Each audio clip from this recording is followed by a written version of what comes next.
Netflix's global juggernaut Squid Game returns for what is promised to be its final outing, a 6-episode third season that tries to wrap up its dystopian bloodbath with closure, tension, and meaning. Unfortunately, it mostly delivers more of the same. When Squid Game first debuted, it was an audacious cultural shockwave, bright, brutal, and bitingly satirical. Creator Hwang Dong-hyuk combined the violence of battle royale games with the familiar charm of childhood contests, wrapping it all in sleek visuals and symbolic storytelling. The concept was genius: the rich watch as the desperate die, and the audience watches along. But by season 3, the formula feels more mechanical than meaningful. This season picks up mid-game, with 60 players still alive, all clawing their way toward a massive cash prize. Our returning protagonist, Gi-hun, Jung-jae, has failed in his quest to stop the deadly competition. Battered and brooding, he's back in the game, but emotionally, he never really shows up. Lee's flat, single-tone performance does little to convince us of the moral weight the series tries to assign him.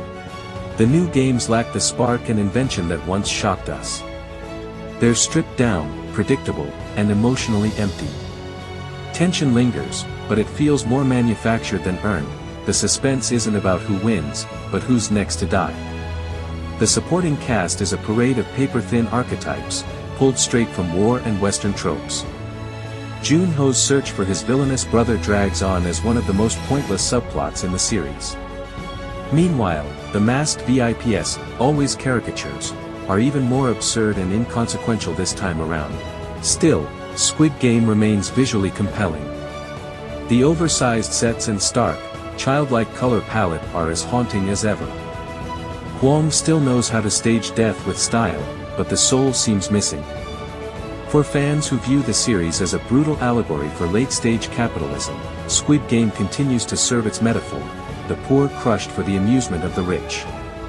Yet metaphor alone can't carry a story without emotional depth or narrative growth.